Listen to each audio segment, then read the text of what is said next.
جس کو مدد کی ضرورت ہے, مالی طور پہ وہ کمزور ہے, تو تمام لوگ مل کر ایک فنڈ اکٹھا کرتے تھے اور بغیر کسی کو بتائے ایک عزت کے ساتھ وہ فنڈ ڈسٹریبیوٹ ہو رہا ہوتا تھا, جس سے آپ ایک دوسرے کا خیال رکھ رہے ہوتے تھے. وہ یونٹی اور اس طرح کی آپ وہ والی بات کہتے ہیں نا کہ جس طرح اسٹرینتھ ہوتی ہے کمیونٹی کی, وہ آج کے دور میں نہیں ملتی. اور سفید پوشی کا بھرم تھا نا, وہ رہتا تھا. لیکن اب کیا ہوتا ہے, اب تو سبھی یہ بھی معلوم نہیں ہوتا کہ ہمارے ساتھ والے گھر میں یا ہمارے دوسرے طرف والے گھر میں, یا اگر آپ ایک گھر میں ایک فلور پہ رہ رہے ہیں تو دوسرے فلور پہ کون رہ رہا ہے, یا اگر آپ ایک ایسے فلور پہ جہاں پہ 3-4 اپارٹمنٹس ہیں تو ان اپارٹمنٹس میں کون رہ رہا ہے, یا اگر آپ کے پیچھے والا کوئی گھر ہے کون رہ رہا ہے, اس گلی میں اس محلے میں کون کون رہتا ہے, کس گھر میں کوئی اکیلا رہتا ہے, کس گھر میں کوئی ایسا ہے جس کے معاشی حالات اچھے نہیں ہیں. اور شعیب کچھ ایسے کیسز آج کل جو رپورٹ ہو رہے ہیں, بڑے افسوسناک کیسز ہیں کہ آپ کے ساتھ والے گھر میں کوئی خودکشی کر لیتا ہے, کوئی اپنے بچوں کو مار دیتا ہے, بہت ساری وجوہات ہوتی ہیں. اس طرح کے افسوسناک کیسز سامنے آ رہے ہوتے ہیں,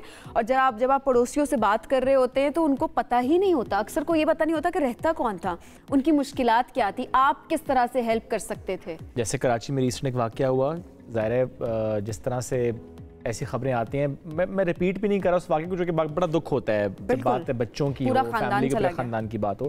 لیکن ایسے میں سبین زیادہ تر جو مسائل ہیں وہ کیا ہوتے ہیں, بے روزگاری, غربت. جب آپ اپنے فیملی سیٹ اپ میں ان کے جو وسائل کم ہوں اور آپ پورے نہ کر پا رہے ہیں ان کی خواہشات ہے ضرورتوں کو پورا نہ کر پا رہے ہیں, بہت ساری مشکلات ایسی ہو سکتی ہیں کہ اس میں آپ کیا کردار ادا کر سکتے ہیں. اسپیشلی کردار نہیں سبین, آپ کا فرض کیا آپ کا فرض کیا ہے, جو کہ اسلام نے آپ کے اوپر فرض کیا ہوا ہے. ہمارا دین اس بارے میں کیا کہتا ہے کہ پڑوسیوں کے حقوق کیا ہیں, اور آپ اگر خیال نہیں رکھتے تو کیا ہوگا, اور آپ خیال رکھتے ہیں تو اس کی کتنی اجر ہے. تو اسی پر آج بات کریں گے. آج راجہ ضیاء صاحب ساتھ موجود ہیں. راجہ صاحب بہت شکریہ, آپ نے وقت دیا. راجہ صاحب, حضور پاک صلی اللہ علیہ وسلم نے فرمایا کہ جب جبریل امین ان کے پاس آتے تھے اور جس طرح پڑوسیوں کے حقوق کی بات کرتے تھے, تو حضور صلی اللہ علیہ وسلم نے کہا کہ انہیں لگا کہ شاید ان کو وراثت میں بھی حق نہ دے دیا جائے. تو اتنے حقوق تھے پڑوسیوں کے, ہم تو آہستہ آہستہ بہت ہٹ گئے, ہم تو حقوق پورے نہیں کر رہے. بے شک جی بالکل ایسا ہی ہے. آج کل کا جو زمانہ جس کی طرف آپ لوگوں نے اشارہ پہ کیا, ہم ایک ایسے ہائپر انڈیویجولسٹک معاشرے میں رہ رہے ہیں جہاں پہ یہ تو آپ نے بڑا اہم بات کی کہ بھئی ہمیں اپنے پڑوسی کا نہیں پتہ ہوتا. اس سے زیادہ سنگین بات یہ ہے کہ ہمیں یہ نہیں پتہ ہوتا ہمارے گھر میں کیا ہو رہا ہے. بچے, ہمارے فیملی ممبرز اپنے ڈیوائسز, اپنی دنیا میں اتنے مگن ہوتے ہیں کہ بس ان کو نہیں پتہ کہ اپنا سگا بھائی جو ہے وہ کس صورتحال سے گزر رہا ہے, بہن کا کیا معاملات چل رہے ہیں, ماں باپ کس تکلیف سے گزر رہے ہیں. مطلب ہر بندہ اپنی آپس کا مسئلہ وہ حل کرتے رہیں گے, ہم انٹروین نہ کریں. جی, اور دیکھیں یہ جو ایک سٹیٹمنٹ لوگ کہتے ہیں نا کہ جی مائنڈ یور اون بزنس, تو ٹھیک ہے مائنڈ یور اون بزنس کا جہاں تک تو یہ تعلق ہونا کہ دوسروں کے افیئرز میں خواہ ٹانگ نہ اڑائی جائے, مداخلت نہ کی جائے. ایک جو ہوتا ہے نا کہ کسی کے طاق میں بیٹھنا کہ بھئی اس نے کیا کیا, ہاں یہ چیز ظاہری بات ہے بری ہے, لیکن آپ کو کم از کم کنسرن ہونا چاہیے کہ بھئی کوئی تکلیف میں تو نہیں, اور پوچھنا باقاعدہ طور پر کہ بھئی آپ کیسے ہو, ٹھیک ہو, خیریت سے ہو. یعنی ایک تو وہ جو ہم ہوتا ہے نا کہ ایک نارمل انداز میں بولتے ہیں السلام علیکم, کیا حال چال ہے, خیریت سے, لیکن نہیں, اس سے زیادہ بڑھ کے بھی پوچھنا. کبھی کبھار انسان کہتے ہیں ہاں میں ٹھیک ہوں, لیکن شکل سے اوپر سے نیچے نظر آ رہا تھا کہ وہ ٹھیک نہیں ہے, اس کے حالات کچھ اور چل رہے ہیں, اور اس کیس میں پھر آپ کو زیادہ پروب کرنا پڑتا ہے, ساتھ اس کو کمفرٹ کرنا پڑتا ہے. تو یہ تب ہوگا جب ہمارے تعلقات وسیع ہوں گے. ایک حدیث کا حوالہ آپ نے دیا, ایک اور حدیث میں نبی کریم صلی اللہ علیہ وسلم نے فرمایا کہ جو شخص اللہ پر اور روز قیامت پر ایمان رکھتا ہے, جو شخص اللہ پر اور روز قیامت پر ایمان رکھتا ہے, وہ اس بات کا خیال رکھتا ہے کہ اس کا ہمسایہ جو ہے اس کے شر سے محفوظ رہتا ہے. یعنی کہ اس کو یہاں تک پتہ ہے کہ میرے کسی کام سے میرے ہمسایہ کو نقصان نہ ہو جائے. جس طرح آپ نے بتایا کہ جی وہ اتنے حقوق بتائے گئے کہ لگا کہ جیسے وراثت میں بھی حصہ نہ مل جائے. اس کا مطلب یہ ہوا کہ سب سے پہلے ہمیں جو کہا گیا اسلام میں وہ یہ کہا گیا کہ قو انفسکم واہلیکم نارا, اپنے آپ کو اور اپنے گھر والوں کو آگ سے بچاؤ. سب سے پہلے آپ اپنے آپ کو اور اپنی فیملی کا خیال رکھیں سب سے پہلے. اس کے بعد یہ جو سرکل آف انفلوئنس ہے یہ آہستہ آہستہ وسیع ہوتا ہے, تو وہ پھر آپ کے بالکل جو نیکسٹ ڈور نیبرز ہیں ان پہ یہ بات آ جاتی ہے کہ ان کا خیال خاندان پہ بھی نہیں جا رہا, جو رشتہ دار ہیں جی محلے پہ جا رہے ہیں, یعنی آپ کے نیبرز پہ جا رہے ہیں, آپ اپنی پروکسیمٹی میں سب سے پہلے دیکھیں فزیکلی کون قریب ہے. اور اسی طرح سے جو آپ کے صدقات ہیں, خیرات ہے, زکوٰۃ ہے, جو بھی معاملات ہیں, یہ بھی آپ سب سے پہلے دیکھتے ہو کہ جو آپ کے قریبی لوگ ہیں, یعنی چاہے آپ کے